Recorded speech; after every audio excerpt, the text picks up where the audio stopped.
Welcome to the Listen to Your Footsteps podcast. I'm your host, Kojo Baffoe. In this podcast, I speak to Africans from across a multitude of sectors, including business, art, culture, media, design, technology, advertising, and everything in between, delving into their journeys and reflecting on the lessons they have learned along the way. It's about gaining insight into why and how they do what they do. These conversations offer a treasure trove of takeaways on a wide range of topics, including craft, relationships, wellness, parenting, entrepreneurship, and much more. So my guest today is Fortune Masina. Welcome. Yeah. Welcome. Don't rush me. Hey, yo, what's up with this guy? Dude, is he not house trained? You did say it's a new house, it's a new home. So. Oh, wow. Wow. So Fortune has been involved in, I was actually looking at it, like for 15 years plus, I've just known you to be involved in video production. But my first question is, do you still make music? Wow. Ayob was right. No foreplay. Like literally. Do you still like make no music? Vaseline. So, firstly, thank you for having me. You said I'm the second guest at these new facilities, right? Well, yeah. Yeah, you know. We'll see when we come out. You may be the second, you may be the fifth. Yeah, so I appreciate it, man. It's nice to have a conversation. And I was saying, usually, whenever we link up, because we do actually hang out without mics and cameras every once in a while, and I'm always listening to you. And I look forward to those moments because, to me, you're like an older brother, not that much, but I can sit and I can take something away. It's unlike I'm chilling with Ramesh or Quinton or, you know, those guys, you know. So I appreciate it, you know. But yeah, do I still make? I love music. I love just, you know, the art of making music and the expression freedom that it gives you on that in that medium. And I will never stop. I think it's just a part of me. I enjoy writing. I enjoy communicating and, you know, just putting a message out there. So as long as I've got something to say, I will go back and create something musically that I feel I need to share with the world. So I will never really stop making music. It's never been about commercial appeal or recognition or anything. And for me, more than anything, is just, I just go to it to kind of exhale or burp or, you know, just put a message out. Yeah. So, I mean, my first album, which came out in 2004, was essentially, it was just like there was guys hanging out and, you know, coming in and out. Remember, that's the era of when our golden era was slowly emerging and, you know, so people were just hopping into whenever there was a studio available, people were just there. And I just happened to do it. There wasn't really much thought into it. I would just make a beat and get guys to come and rap on it, you know? But on my second one, I was more intentional about what I wanted to put out because I had grown as a person and I felt that I needed to talk about what was relevant to me at the time. I was already in my 30s. I was almost 40. Because it was what, close to 2015. 10 years, almost 10 years between the ago album. now. Yeah. So, you know, I just feel like, you know, with hip hop and having grown in a hip hop family and a hip hop environment, my circles have always been hip hop. What it taught me is to be true to myself and to express myself and not to want to blend in or sound like anyone else. And that's what I've taken from just the culture of hip hop and its influence in my life. So I feel that, number one, I'm a person. And what resonates with me are certain messages and certain wisdom or certain, I'm interested in different things in life, you know, like spirituality, at the time was it's parenting is important.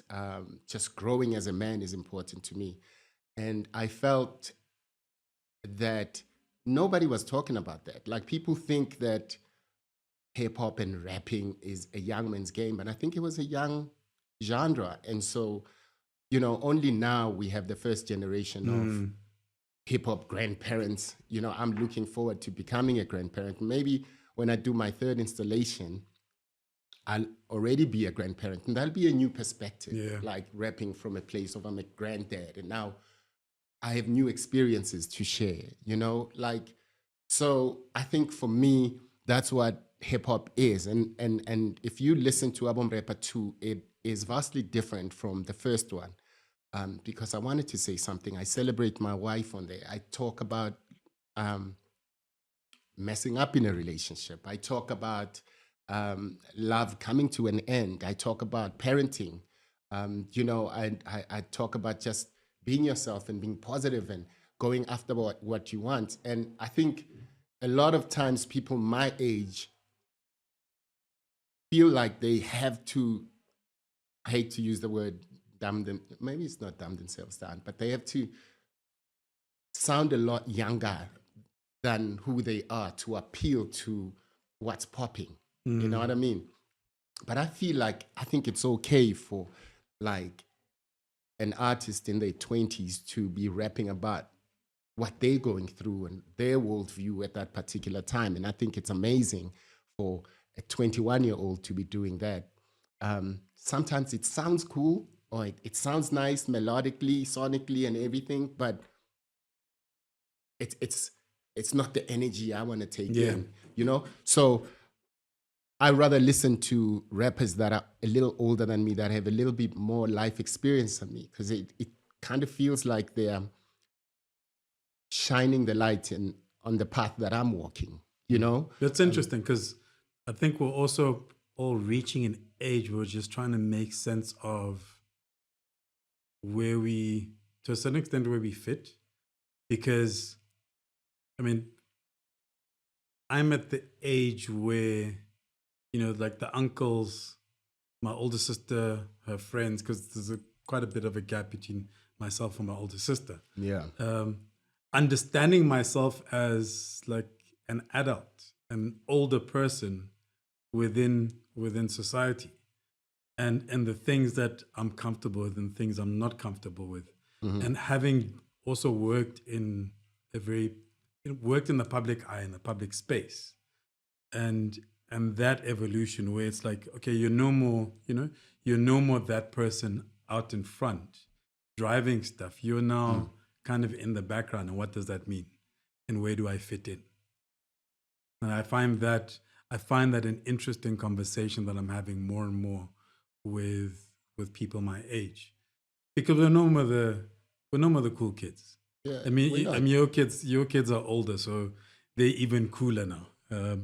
My son. Yeah, I think the oldest kids, I mean, my 24-year-old twins, as I call them, they're no more. Yeah. They're not cool kids anymore. I was their age when I had them. You know what I mean? Now they think, actually, daddy's all right.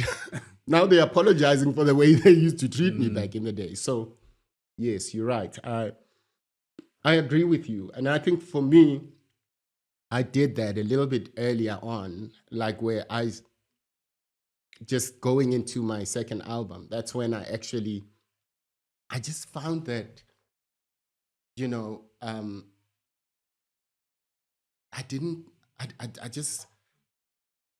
I think that was the time where I found myself and I found my voice.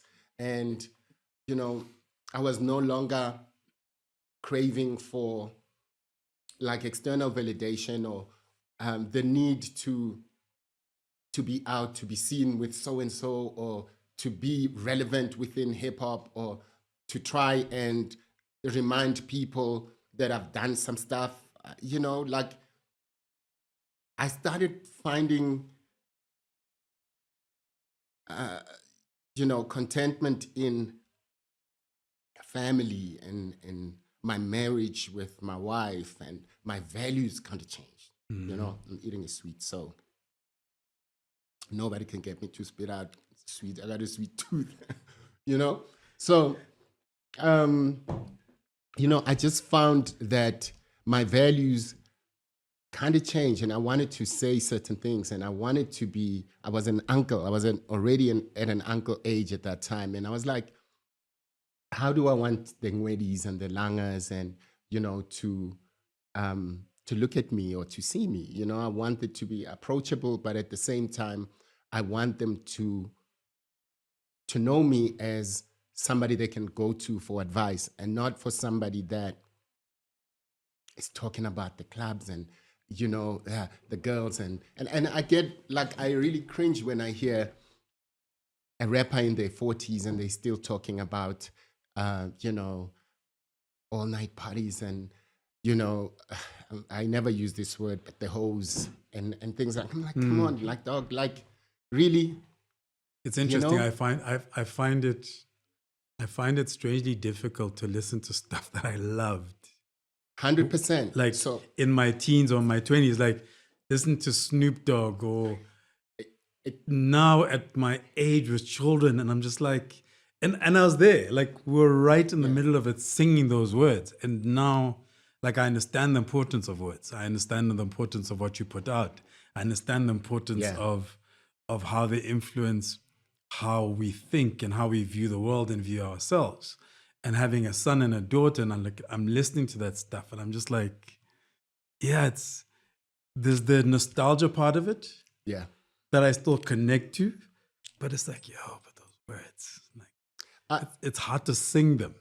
100%, and it's hard to even play them, like, because I get it, and I think if I came to visit you or we're at a party, I kind of vibe with it. Because we're all the same age, and it's, and it's more about remembering. It's more about remembering. But I've thought about it, and I know that I might catch a lot of heat for for saying this, but I'm just gonna come out and say it, because you're saying it, and we're still keeping it very politically correct. But the truth is, I think, people like NWA, like, when I look at Dre, and, like, I think he's super talented.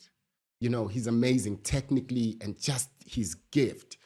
But the content, the quality of the content, when I talk about the things he would be pushing on the album, like the message, I don't enjoy it. And I sometimes feel like,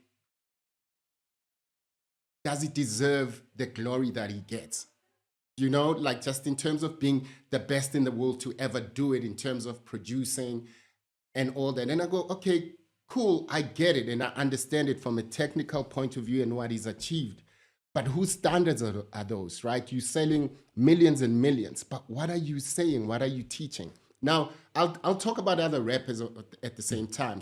But I do want to say, you have to, this is my belief, you also have to recognize that for you to recognize that today, you had to have gone through the period when you felt it was the thing. What I mean by that is, hopefully we grow and we evolve. Yeah.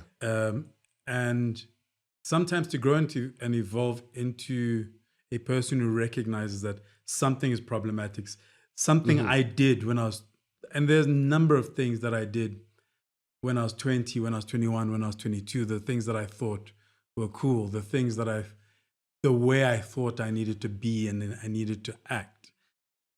And if I hadn't done that, I don't know that I'd have reached the point where I'd have the understanding to then kind of recognize the negative and then put in the work to change that.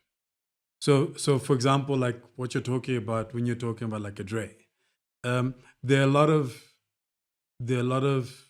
people, artists, people that I know personally, where I may have had a relationship at a particular point in time, and now I sit with a recognition of my values, and they're a lot more ingrained today, and I'm a lot more deliberate about going, okay, that, like, what Fortune is doing does not work for me. Therefore, I'm not going to interact and spend time with Fortune.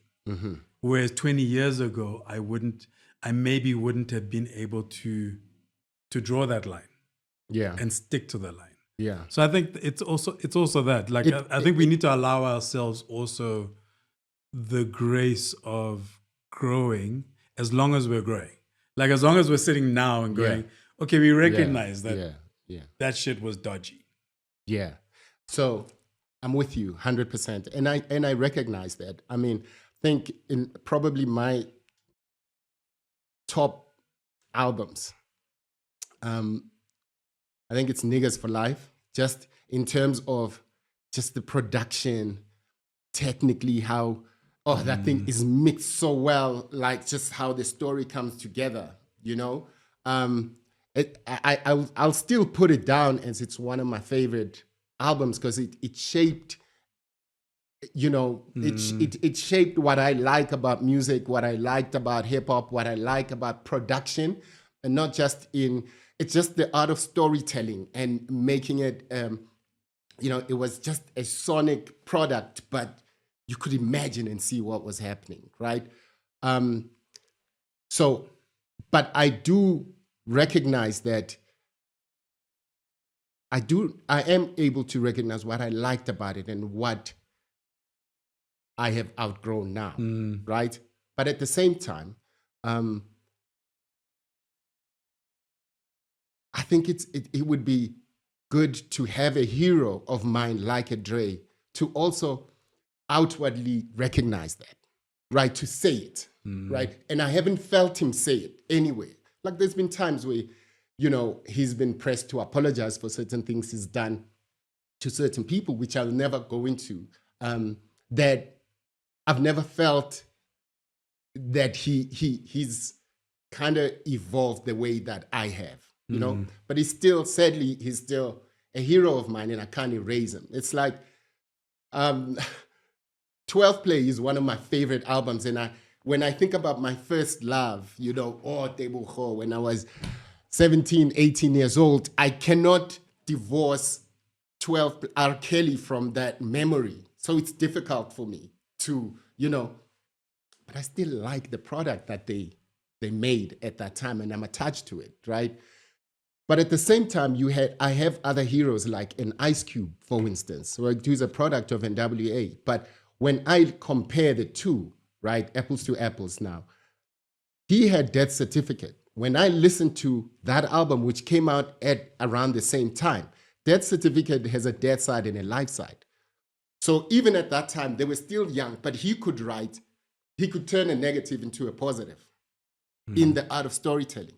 When you listen to Niggas for Life, it doesn't have a good, you know, transformation in that story. It's just all bad. And you look at what was happening sociopolitically at that time and what's been revealed to us now, you know, with the Bill Clinton administration, how they were pushing, you know, the black men into trying to brainwash them into doing bad things so they can go to prison and all of that. I don't know, maybe it's conspiracy theories, I don't know, you know? But I think we always, I mean, it's like when you tell a movie, we know we want that hook at the top where somebody dies, but at the end, we all want a positive resolve, right? And that's the kind of story that I think I want to tell my kids. There's a dragon and you must go and you slay it and you win at the end. Right, I know it's idealistic. How does a young black boy from the East Rand connect with this music, and what is it that you're connecting with? Because I mean, like you're describing. So the thing that fascinates me as I'm older, having been into kind of hip hop since early 80s, mid 80s, that's when I started getting exposed to it, is the level of knowledge and insight into a society that is not mine, right? But also as I got older, realizing what it was I was connecting with. So for example, one of the things that and I think I write about it in my book, is, like the four elements of hip hop, for me, the fifth element is knowledge of self. And that's what I connected with. So even at the height, kind of the hip hop I listened to had traces of this idea of know thyself. And therefore, even though I was being exposed to a society and a world that is, New York, Maseru, Yeah. very, very different. Wild. There was a spirit, there was an ideology I was connecting with, as opposed to the happenings, if you want to call it that. Yeah. And it could be two levels, right, that I can think about. The first one could be at surface level, it was something new and fresh and rebellious about hip hop at that time. And so when you are a young teen, obviously that's the first thing, you just want something. My mother thought this was the devil's music. Antichrist would call people to come and pray for us for listening to. And at that time, it was even like DJ Jazzy Jeff and the Fresh Prince. When she heard people talking and not singing hallelujah, it was a problem. But, so it could be that. And secondly, maybe we could identify with certain struggles that they were going through, or maybe they look like us, and so we could relate, to, and we were angry, fuck the police, you know what I mean? Like, and it was our, we were quite similar. It was different, but similar. Yeah. You know what I mean? What we were going through in South Africa at the time. So it could be that. And at that time, hearing Two Life Crew, fuck Martinez, fuck, man. Me so horny. Like, bruh, when you are a teen, just hearing the swear words and, the shock value of it is fascinating at that age. You know what I mean? So those are the things that could maybe perhaps have made me connect to the music, But then as I grew... So at that age, as you expand, like, I also want to get a sense of how you saw, what you saw in your future in terms of the life that you're going to build versus that music and that music that you were submerged into a certain extent. Yeah. So that's a very good question. But I think, because I was 12, 13, so that's a big question for to have to go back and try and remember. But what I could pick up was, at that time, like, hip hop was, you weren't just fed one type, right? Because you still had the X Clan, you had Public Enemy, the Native Tongue. The messages were quite different, so you could, whatever resonated with you. And there was a time and place for everything. When I was hanging with the guys, you'd put NWA on, but when you with your parents, maybe Native Tongue or Heavy D or something like that, that was a little bit lighter. But you touched on the knowledge of self, right? Which is a thing that I actually started on, that you have to know yourself first, and then you can then express yourself. That's the ultimate thing. Yeah. Don't just talk without knowing who you are for the sake of, I've got the best double whammies, the best rhymes, the best similes. It's nice, you can mic-rack, you can do that. But what's the purpose of the words that you're doing, right? But one thing that resonated with me back then, and I think it's what made me see a future in this. And I think I attribute everything I have today because of this thing, because of hip-hop. Because hip-hop taught me that I can make something out of myself. That entrepreneurial spirit of seeing how and hearing people talk about their labels and how they can go independent. For me, it was more than just the music. It was a state of mind. You know what I mean? And that thing is a thing that was like, okay, cool. You got other people who rap nice, who are so dope, who have a natural gift and flair and all of that for rhymes and spitting. It may not be my strong point, but for me, I'm gonna take this and run with it. You know, it was the showing me the infinite possibilities of what the hip hop state of mind can, you know, can open up to, like a whole world and a whole universe, in fact, of possibilities from writing, learning to write, learning to tell stories, learning to express yourself. Like you can even present, you can be pitching to clients, you know, you can beg the baddest baddie, you know, because of the confidence that hip hop gave you. So I think for me, that was something I felt was the most potent thing that I took from hip hop. So, because you're right, hip hop is not the rap part of it is the musical expression of it, right? But you have all these other things. You have the art, you have the fashion, you have all other aspects of it, including, you know, the business mind of people starting the labels. This was their entryway into wealth and business and, you know, brands and things like that. That was their entryway, but it wasn't mine. Mine was something else. You know what I mean? But it does feel like, to a certain extent, of what I know of you, like album rapper was that extra step or that extra energy of, because you brought together before we're having our conversation, I was actually listening to the album again. I see you have it remastered and on Spotify.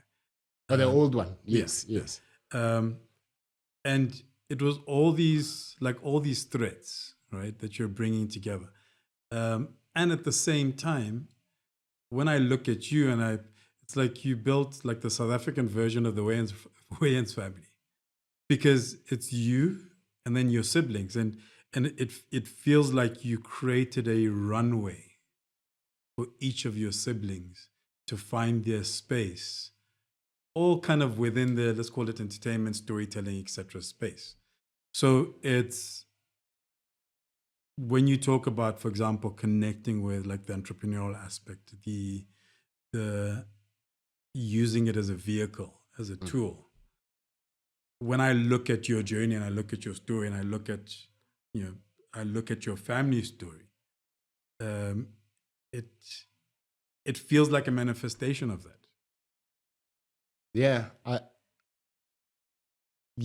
I mean, I never really thought about I didn't think about it like that, but it's good to hear it from an outside perspective. You seeing that and connecting that. But yeah, I mean, now I'll walk out of here feeling like, oh, you know what I did, you know this. And my next conversation with somebody, I'll be saying that would be my answer. But yes, I think, I think it's interesting, like watching. I mean, you know, you and I are friends. Yeah. I'm also friends with Ramesh. I inherited you from Ramesh, actually. Right. Well, from Ramesh and Letitia, ironically. Yeah. Because I worked with Letitia. You did. Yeah. But the first thing you ever said to me is, you are Ramesh's brother. And I recorded the only poetry CD recording I have in Ramesh's bedroom because he had the PC and stuff. The studio was in the corner. 100%. Yeah. A lot of people started there though. Mischief, Azania, her radio demo was there. A lot of people actually started at that. It had mattresses on the on the wall, you know. But it's like, then, you know, the twins, Naked DJ. I would say Ramesh started it, but I probably funded it because I was because Ramesh was already working at David Gresham Studios when he was like 16, was writing songs for, I forget these, there was this Afrikaans it girl in the early 90s, I forget what her name is, and Ramesh was writing music for Ramesh and Stembiso, who were Brave Star. Yeah. They were also in the Motherlode, I forget what they used to call themselves, but they were an outfit. And they were doing that stuff and performing. Sometimes they would even open, you know, like those white people they were working for and paying them peanuts would, you know, get them to warm up the stage before a concert of some sort or a show. I remember at one time, Brenda was even performing somewhere in some club in Hillbrow, and my brother in Stembiso went to go open. But it was so Ramesh was the first one to get in there, and even when he left the East Rand, he came to Joburg, Eden, I think it was called Eden College, to be a little bit closer to the hip hop, the music, the music, The industry. Basically. energy and the industry and all of that. And so it was him who actually kind of opened those doors. But again, he did that, and I went to go work. I worked for SAA, and I would actually essentially be buying all the equipment and all the vinyls and all of that and bringing it back. Yeah, so I probably I saw it was his vision, it was his dream, and he plugged us. But I think because I funded everybody else then at that time, and I made it easy for them to not have to go and work for the man, because I probably the only one who's ever really worked for somebody where I receive a salary slip. Like everybody else has been working for themselves. Yeah. Do you understand what I'm saying? But I didn't want to take the credit of starting. I think Ramesh was essentially the one to actually put us on the map in that way. And just with my luck and the platforms and the opportunities I was given, I made it easy for them to, a little bit more comfortable for them to not be desperate enough to have to go look for a job. And you know what I mean? So they actually hustled their passion until it paid them, they could afford to do that. But that all came from that spirit of hip hop. You are listening to the Listen to Your Footsteps podcast, a podcast in which I chat to Africans from a cross-section of society and sectors, including art, culture, design, business, and creativity, to name a few. We delve into their journeys, the decisions they have taken to get to where they are, how they do what they do, and everything in between. Essentially, we go wherever the spirit takes us. Now let's get back into the conversation. As a fellow older brother, Yeah. it can also bring with it bitterness or anger, because you are sacrificing for your siblings to be able to live and approach the world a particular way. Not really. I think maybe it depends, but that's not how I was raised. Like my parents were like really giving people, and not just to us, but to everybody else. So it was, they raised us with love, and there was always enough. I'm actually getting teary-eyed right now just talking about it, because they're getting older, and my sisters actually like sent a message like, you must visit them and be intentional about it and things like that. But I think the biggest creative producer in my life, and I don't think I compare, because as a creative producer myself, my mother is probably the creative producer of the home. It's just obviously it was a career that she never thought it would be. You know what I mean? It would make some money at the time. They were never allowed to do things like that. But she raised us. She would encourage us. She would give us feedback. She would really cushion us. She would allow us to throw parties and try certain things, and allow us to host gangs and gangs of talent at my house in the garage. We were raised, the five of us at home, but we struggled like everybody else. We were like lower middle class kids who a lot of their budget went to paying school fees at private schools and things like that. So we never really had a lot, but we never felt poor, And if you visited us, we would, instead of cutting it into 5 slices, we'd just cut it into 6. So, and I think that's what the miracle of, I'm not religious at all, and I actually dislike religious people, of all of them, all of the texts, all of them, right? But the miracle, but I understand the wisdom in the writings. There's wisdoms. It's just religion itself is like, but why do you have to pick which one? It's like politics. Like, this is my party you are going against. No, what? Put the people first all the time, So, but anyway, I don't want to go there because now my mom is going to be calling people to pray for me. Let's get back to the miracle of the 2 fish and the 5 loaves. Is sharing, right? Like when I read it, to me, it's like there was 5,000 people and somebody said, who's hungry? Whoever's hungry, come share this. I got too much for myself. I don't think that 5,000 people ate. I just think that those who needed it had it. And I think that's the miracle. That's generosity. That's sharing. That's compassion, So I was raised like that. And so it was they're an extension of me. Ramesh is me. You know what I mean? Like, so when he does that, I'm proud of his achievements as being one of the icons of the pioneers, in local rap music. I'm proud of that. You know what I mean? And I'm proud of what Quentin has done with his, DJing, radio broadcasting career and maintaining it for so long. I'm proud of that. You know what I mean? And I'm proud of what my sisters achieved at the time in their era as well. And I think that,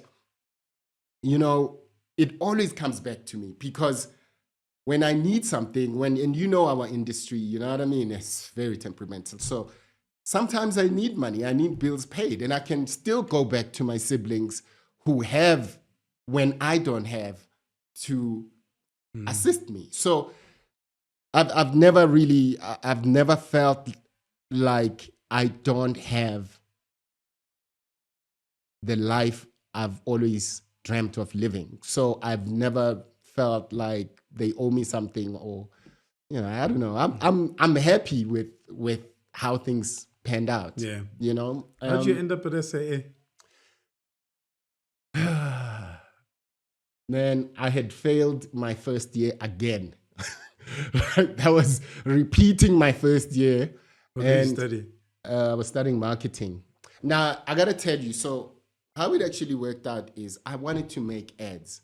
And at the time, I thought it was ads, but it was actually promos, right, that I liked. I liked, the short form content. But this was like in 93, 94.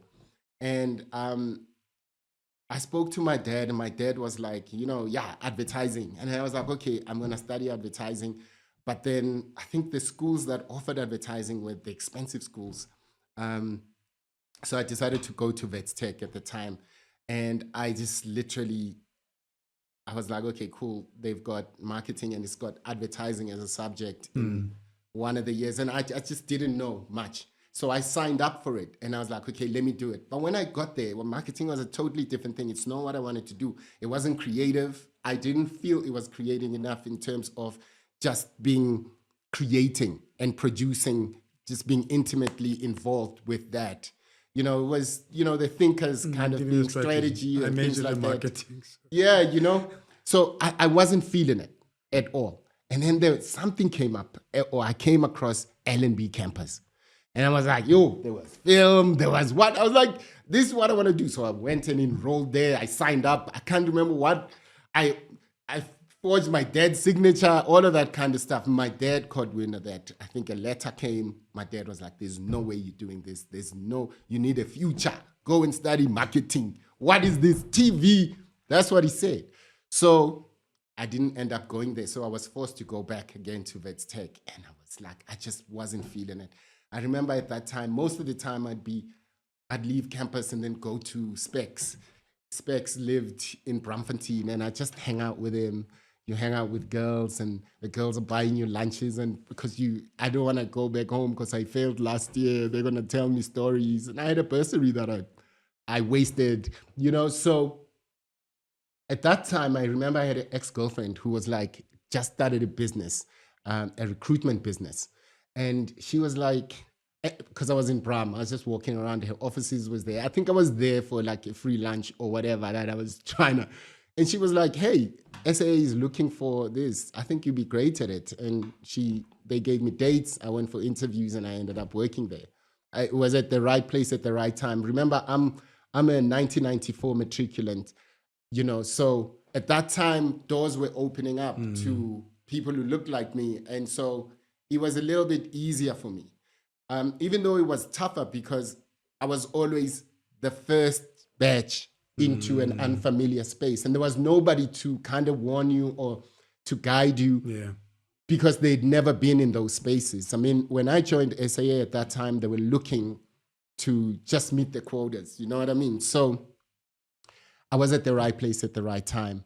But I enjoyed it. I did it for 5 years, traveled all over the world, and I met a lot of hip hop minds while I was overseas. I remember in Perth, one time I was walking around and I hear hip hop. I could hear Common's voice coming from, and I'm in Perth, bro. It's probably 1998, beginning of 1998. And I hear Common is blasting from a building, and I start following this, the sound, and I go up to some flat, and it's actually like a shop, a hip hop shop. It kind of felt like, what was that? Ritual Stores that Osmic had in Newtown, but it was in Perth, you know, and it's just white people and they playing real hip hop, no shiny suit stuff, you know, just like, you know, the what's that record company, man? Why am I forgetting it now? Sound bombing. Raucous. The raucous stuff. Yo, the age, right? It's kind of, yeah. I got 4 kids. I got to memorize their names. I sometimes even get them wrong, you know? But yeah, like the real stuff, you know, the old school. And they were listening to like even the 80s sound, like where it's like, you know, BDP, Public Enemy, and it's these young white kids, you know? And I met a guy called Dan the Man, and he ran this studio shop thingy, and in the evening he had a hip hop slot on radio, and then he would go and DJ at a club afterwards. So I would spend my time, I'd be there for like 8 days at a time, and I would spend so much time with him. And I would bring all that back, like, you know, there's so much opportunity within hip hop. Like, it's not just this. And if you think about it, I mean, Ramesh he's got an NGO. I might be getting it wrong, but he works with young people now, you know, and he's teaching them and opening doors for them, you know, and creating futures for them. And that's a hip hop thing as a teacher. Yeah. You understand what I'm saying? So for me, I was seeing that and going, no, but like you can do so much within hip hop. It's not just you rapping or making beats. You know, there's this, there's that. And I remember Dan the Man, I don't remember his surname and I've lost his email address, but he was also a married guy. Like he was young, but he was married. He had a house when Australians could afford houses. Apparently they can't now. But he had like a standalone house. And I was like, wow, this guy, he was probably at the time, I was 21, 22. He was maybe 25. And I was like, wow, you know, this is what you can do. When I go to New York, you have hip hop heads who are working as porters in hotels, working as concierge. You know, and there's no, you hip hop, you know, that's all you do. You know what I mean? You're just going to be, you know, cool, holding cigars all day. It was nothing like that. You know, people put in work. They worked and they did the hip hop thing. And I love that because I think for me, as a jack of all trades, I kind of love that because I can't sit still for like a minute. I'm always trying things. And I think it helps to keep one young when you're just trying stuff, man. You know, let me try this. Let me write. Let me rap. Let me make a beat. Let me write a TV show. Let me write a script. Let me start a new show. Let me take on a public speaking course. You know, you can do all that stuff. You don't have to just be like very linear and just one-dimensional. Yeah. There's just so much to life, and a lot of things are exciting. And I'm still trying. I don't know. I can't say to you, this is it. You know, like I'm just trying. And if somebody comes to me and says, "Yo, we're shooting a porn. You want to try it?" You know what I mean? Like, I'm not saying I'll do it, but I'll consider it. Probably you know? do it. We know you well enough. You know, I mean, as a body double, with permission, with permission. As a body double, I do. I mean, who doesn't want 9.5 inches of pleasure on there? But anyway, so you know, I suppose that's what hip hop taught me, and that's what seeing these people taught me.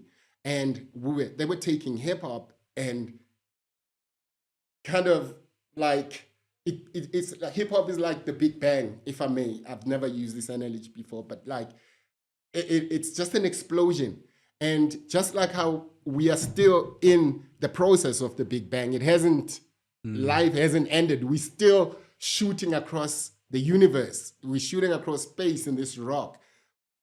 That's how I feel that hip hop has taught me, you know, because it can open certain doors, even in corporate spaces. Sometimes I use my knowledge of hip hop and the flair and things like that to open up certain doors and to bring certain ideas to them and things like that. So hip hop is alive. It's not defined. It's not finite. It keeps growing, you know, but it's not in isolation to life. It's nothing special. It's just my preferred format of life, you know, because I fell in love with it. But I mean, talking about music, I listen to, it's probably the least genre I listen to, but I listen to folk, I listen to reggae, I listen to rock. I listen to all of that because you can feel hip hop in a person's soul, not necessarily in her.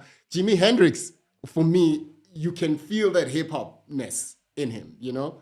So I love hip hop and it's given me a lot and I respect it a lot, you know?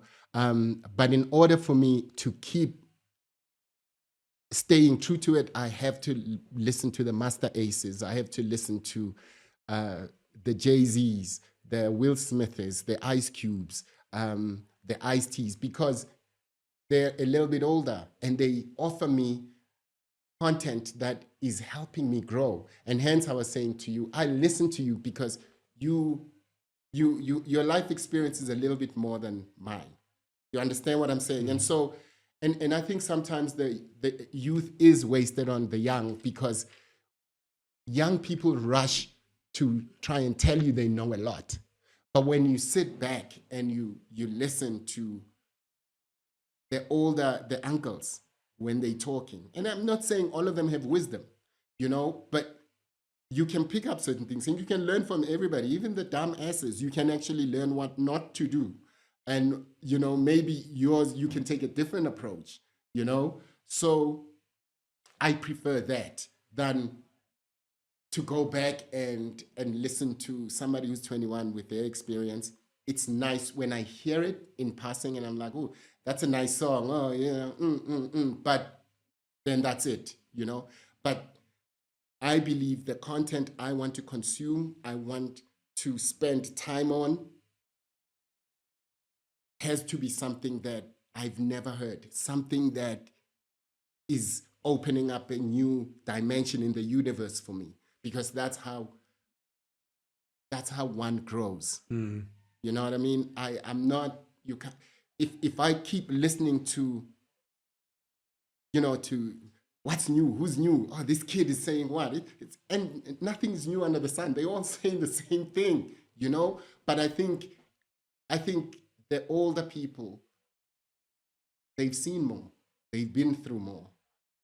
And when I listen to them, it can help me in my own journey, in my own path. I can know to avoid this or maybe take this, borrow this from, and I think it's one of my gifts is to be able to be, I'm very teachable. And I say that it's a skill, right? Like I'm not stubborn, like I learn. And I'm a mixture of a lot of people. Because when I meet Kojo, I'm like, honestly, like Kojo, he talks slow, you know, but you are very intentional with your words.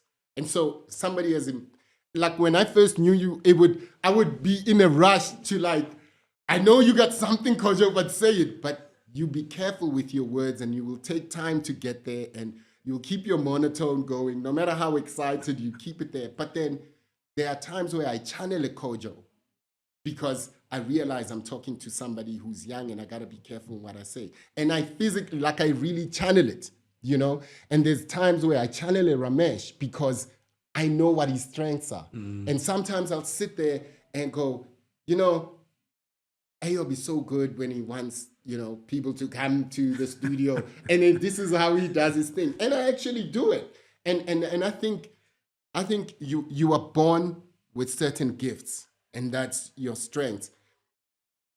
The other ones aren't weaknesses, it's just things to work on. Because you can't die the same way you were born. You know what I mean? So you have to look at your circles. That's why, when they say your network is your net worth, not only just money, right?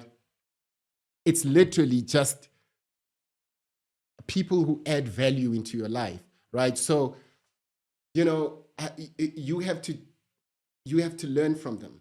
This one is good with, it's like Tish. Like Tish never, my wife, right? For those who don't know. But Tish, she's never hugely excited. And at first, it would frustrate me because I feel like you my girlfriend or you my wife, you're supposed to be excited when, we made $1 million, let's be excited. And Tish is like, no, we're still gonna go to the same restaurant we go to. Yeah. And I'm trying to ball, you know what I mean? But at the same time, right? When we hit the hard times and we are $1 million in debt, she's still the same person. Yeah. She's still as calm. Because for her to be good, Tish is in production and she's good at what she does. And for her to be good at what she does, she needs to be, I believe in those spaces, you need to be at an even keel. And one of my favorite, there's a clip I saw, a couple of the actors sitting around the table. I can't remember what it's called. And we live in the era of just short clips. But I think it was Tom Hanks who was saying the thing that he learned, or his biggest lesson, is when things are bad, always remember this too shall pass. And when things are good, to remember this too shall pass. And being even keel then helps her kind of deal with and navigate those spaces, because on production, I worked for her on production she produced. When stuff is flying, all of a sudden one camera wasn't, they went out for a shoot and they come back and we only have footage from one camera. So the presenter's going from here to there, but when they turn there, there's no front on. And kind of dealing with all of that and dealing with client and like dealing with broadcaster, dealing with whatever sponsors are there, dealing with the team, dealing with our bosses. Yeah. You need to be 100%. And I think talking about that knowledge of self, she's always been like that. Like I've known her before. It's the talents you have or the skills you have in your job, right? It's like your job becomes, your job doesn't define you. You actually take the skills into a certain space. And she's always been like that, even before she worked on TV. But you're right, you do need to be calm. You do need to, to be, a person that formulates a plan, that makes sure you keep your team calm, you keep your client calm. It comes natural to her. So I'm glad that she also kind of found a space where her talents were needed. Mm. You know what I mean? So she's that kind of person. And sometimes I need to channel her, Sometimes, you need to channel... I'm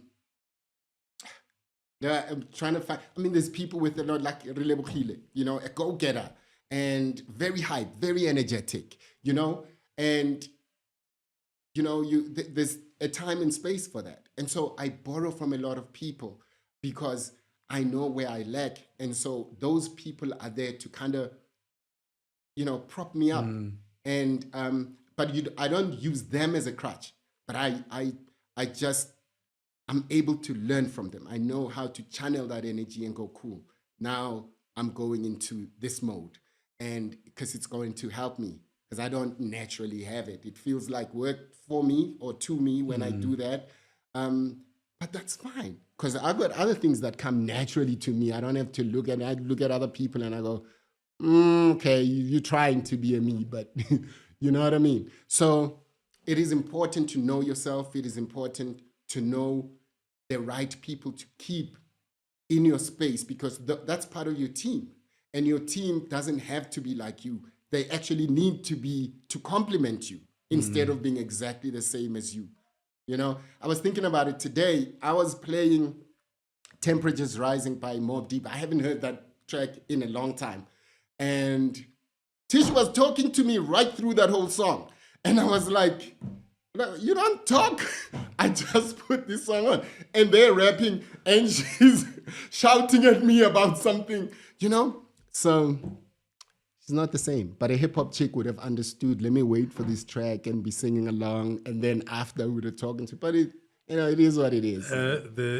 It's your wife. It's my wife, Like, you know? Even if she understood hip hop, she would not understand that you've decided you need this quiet moment Exactly, man. to listen to this song because you haven't listened to it over a long period of time. Care. But you know, Kojo, it's very important to know that's, for me, I think that is I won't say purpose, because you know people try to sound intellectual and things like that, but what makes my life enjoyable, and I've got a pretty happy life, and everything I've done has just led me, like, it feels like I've been pretty lucky. But the problem is I just listen to my footsteps.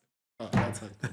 But I listen to the signs, like I channel, you know, I tune into the right channels, you know. Why did I meet Kojo? Like, you're right, I met you, and I met a lot of people through Tish, and I met a lot of people through Ra, right?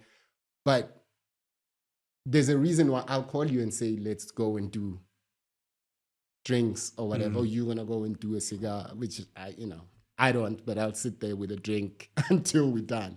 But there's a reason for that. It's because I know now when I need that shot of Kojo, I'm going to call you. And I get back home and I'm like, yo, I learned this. So Kojo was saying this. And I mean, there's a lot that you've taught me. And you don't know it. And it can be like some really deep stuff, but it can also be simple stuff, like just being financially aware. And sometimes you'd say something, you know, and about money or how to save money, and I take it.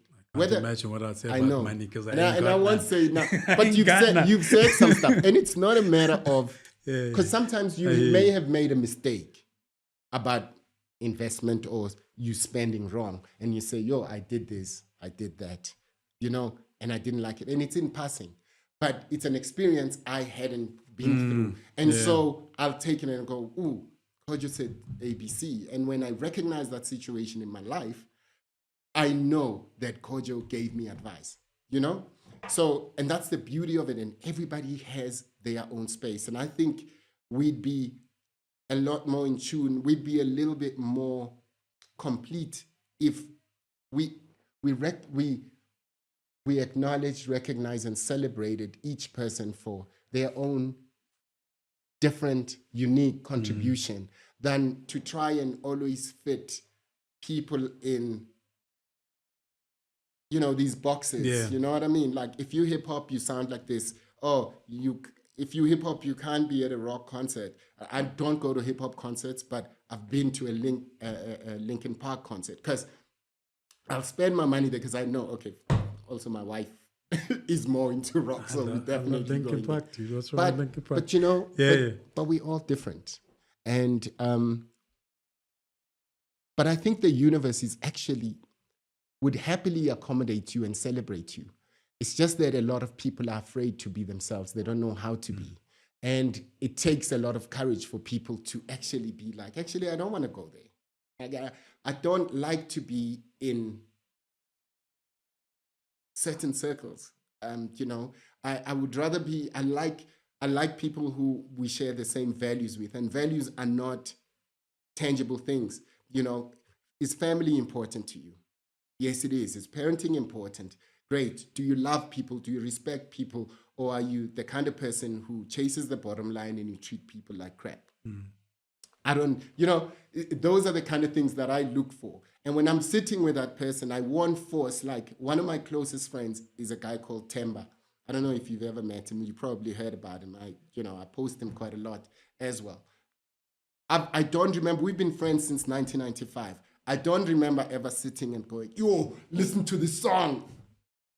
And, you know, he's not into that. He's on CC Wayans or some, that's his thing. We don't, but the only thing we talk about is family, people, like he loves people. Like when we hang out and I introduce him to you, like, he's empathetic. Is that the right word? Somebody who cares for people? Yes. Yeah, right? It's just close to pathetic. So I was like, which one is it? But it's about our differences not being divisive. Yes. Right? So we are each different. We have differences, we have similarities. Yeah. The problem I find with the world is because judgment comes with it, the differences become the things that divide us. 100%. And they don't need to. Yeah. Like you're saying with your friend Temba, you can be interested in the same things, or you could be interested in totally different things. But as human beings, there's enough similarity, there's enough of a bond to ensure that you build a relationship and a friendship that spans time, because there is no judgment on what the differences are. Like if I like this type of music and you like that type of music, I'm not judging you for it. It's just, okay, that's what you like. I mean, you'll talk about hip hop and we could get into debate about albums, and there'll be albums that are considered classic albums and I won't like it. Yeah. Right? Or artists. And when we get into the conversations around people like Jay-Z, et cetera, it's like, okay, I don't think he's one of the greatest. And you're like, no, he's one of the greatest. Then it becomes a point of contention. Yeah. And then that's the dividing factor. Yeah. When it's like, okay, dude, if that, as long as it's not destructive to your life, cool. I have my opinion, you have your opinion. Yeah. I find myself saying to young people a lot of times when I have discussions with younger people, my new thing, I think because I'm in my uncle phase, or uncle phase, I'll express my opinions and they'll express their opinions, and I'll go, you know what?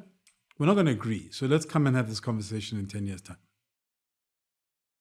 I'm like, I'll give you time. Yeah. Like, you can believe what you believe. I believe what I believe. I don't need to convince you. 100%. I told you what I think. But how does this, how has living your life this way in this perspective, let's say, crafted the type of father you are? Has it? What kind of father are you? Oh, you would have to have Kopano, Butelo, Naledi, and Kutlo to describe that. But look, I think, I consider myself, or I think what I'm projecting to my kids is a liberal father. I want to come across as somebody who's approachable to them. I enjoy having them talk to me about whatever they're going through. And I think I've kind of created the kind of environment that they may have their own inhibitions or, just, it's dad or whatever. But they know they can talk to me, I feel, right? But it's also because I was raised by parents who were quite liberal as well. We were allowed to say stuff, to speak our minds, to go crazy. We can, wild imaginations, loud.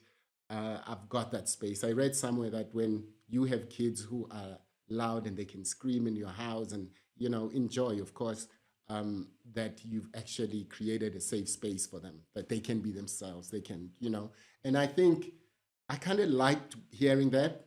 Because, there's times where just like yesterday, I was at Quinton's house and we were just going through some vinyls. I took some vinyls to him because obviously he's got more use for them now because they're doing this vinyl revival thing as a DJs. And he was telling me that Piwe, his son, went to go spend time at the mom's, but he was feeling bad to tell him, I'm not coming over to your house, I'm going to mom's house. And he's like, does he think I enjoy having him here screaming the whole night playing video games? Does he think I'm really crushed? But that means that the kids are free to be themselves.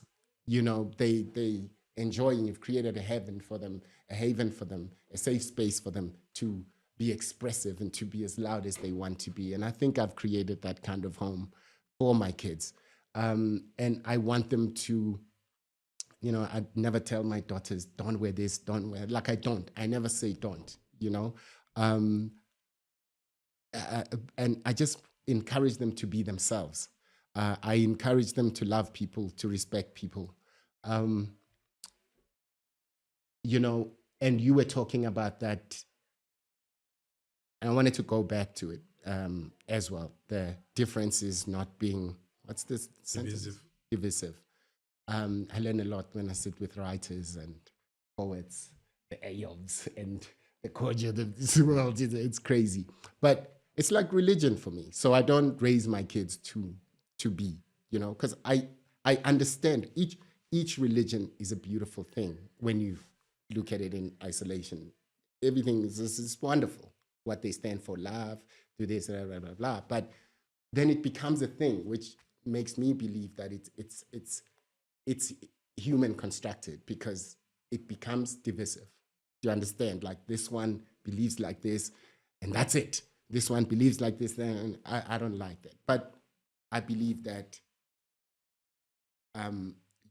my kids should grow up with an open mind, and to take what works for them and for the next person, for humanity as a whole, take the best from each one and just move forward with it, So I don't know if that answers your question, It does. I mean, it's has there been would you say there's a difference between how you've fathered the two older ones as compared to the younger ones? Yeah, definitely. I think the older ones,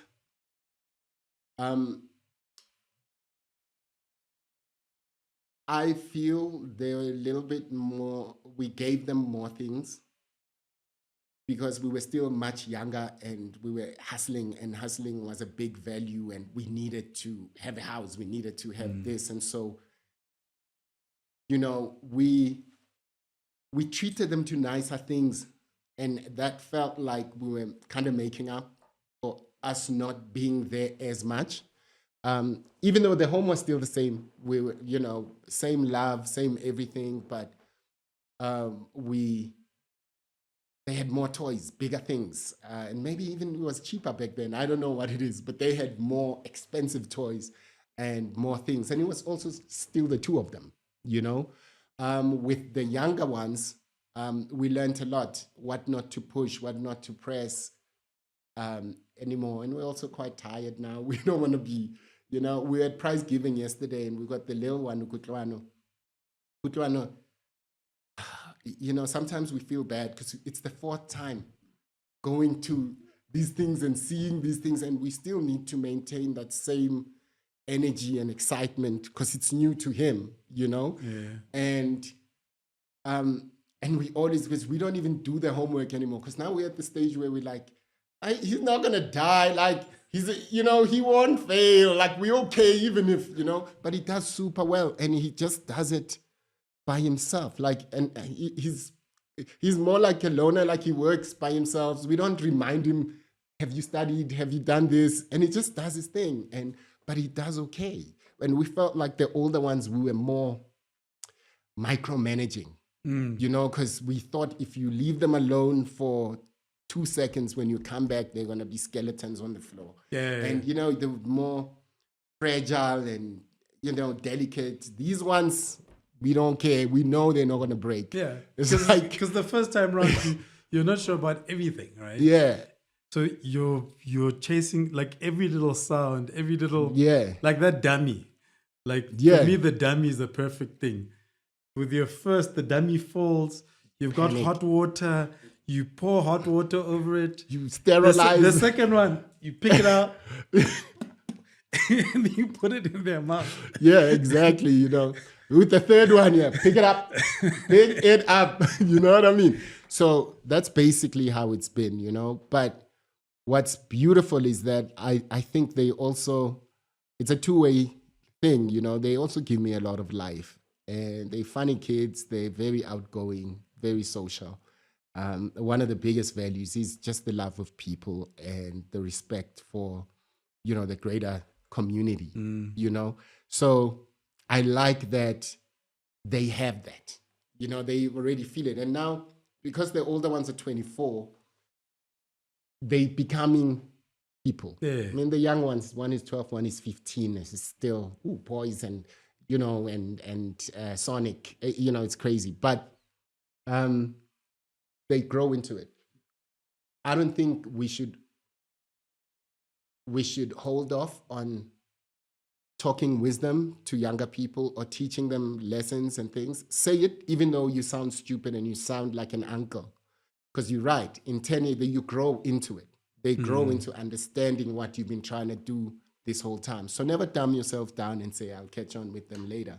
Because Batil Gochwal say manzi, that's a Zulu thing. I think you teach them while they're still young, something like that. But so the older ones have, my daughter will send me like TikToks, like, say, yo, there's a TikTok she sent me where she says, she apologizes for all the time she's asked for money from dad, and dad said he doesn't have it. And they thought I was just being frugal. I remember one time buying a monitor, for my computer, and I was with them, and some hot sales assistant at Incredible Connection is showing me these ones, and I'm like, that entry level, that one, I want that one. And they looked at me like, why are you so cheap? Why are you so frugal? I even had to look up what frugal meant, because I was like, why are you saying this in front of that girl? Like, you know what I mean? But now they understand, and they've become people, and they get it. And it is so fulfilling, and it's so rewarding to see now that when I call, hey, let's come over, let's play, EA Sports or whatever, soccer on the video games. Like, he come, they don't live with us, but when I invite him to come over to hang out, he comes over. And when I call my daughter to say, yo, let's do a lunch, she comes over like almost right away. And there's no, they become people now. They no longer the cool, I don't want to be seen with dad. You know what I mean? I remember my daughter when she was a teen, bruh, like Butselo, she didn't think I was cool at all. But it happened to be a time where Kulichana was the biggest star. And she never understood that I kind of knew people in the game. And one time Kulichana was driving past and we were having ice cream with Butsilo. And Kulichana saw me and stopped the car, he parked, and he came and he greeted me. Yo, Forge, what up? My daughter could not believe it. He's like, what? He knows you. I'm like, yeah. You know what I mean? But it's good to actually, I love the age gap, like the 24, like they're my friends now. Like, I don't need anybody else. Like, I can hang out with my kids. I can, and I don't feel like, and we can have engaging conversations such as this. We can talk about anything from politics to, debate about religion, because they're their own people and they believe what they want to believe, and they got other influences as well outside. So it's always interesting to see who they've become as people. They're not exactly like Tish and I. Sometimes we look at them like, these ones, I don't know where we went wrong. They're different. They're not gonna turn out like us, but they're their own people. They're finding themselves, and that's what I encourage with all the young people. They're not just my kids. There is just so much to the universe, to life, that you don't carbon copy yourself based on somebody else's, but don't have a role model. And I hate that term. So you can have many role models depending on what the role is. You teach me a lot, but I'm not coming to you for business acumen and there's a cool stuff. You can teach me a lot about writing, but I'll go to somebody else. I'll go to Kudu, for instance, when it comes to business and investments. Okay, no hating. I don't know that part of your life, but you get what I'm saying. Yeah. There's people who teach you certain things, certain aspects of life. Not everybody is everything to me. You know, not even my wife is my companion. There's a lot she gives me, but I still need to hang out with Ayob. I still need to hang out with my brother sometimes. No one human being can be everything for one person. Exactly. You know, and you know, that's how we've lived our lives together with my wife, and she understands that. You know, Tish is chill. She's okay with me having female friends. She doesn't mind. She doesn't, you know, like, it doesn't bother her, because again, she also doesn't feel like they take anything from her plate. You know what I mean? Maybe that's just enough for me. Oh, 9.5. But anyway, you're gonna edit that out. Very much. You're gonna edit that out, right there. We're not editing. I'm kidding. We don't edit anything out. You must. Though. Come on, I was just playing. It was just for us, guys. It was just for us. There's cameras running. There's microphones recording. What's just for us? But yeah, no. But thank you for coming through. No, thank you for inviting me. And it felt so short. Like, we could have gone for another hour. You know what I mean? But I understand the rent up in here ain't cheap. So, and I know you guys. So thank you for having me, man. Sharp, man. Sharp. Thank you for listening to this conversation. Please leave a review and subscribe. Check out the show notes for links to the guest, the podcast, and myself. I hope you enjoyed listening to the conversation as much as I enjoyed having it.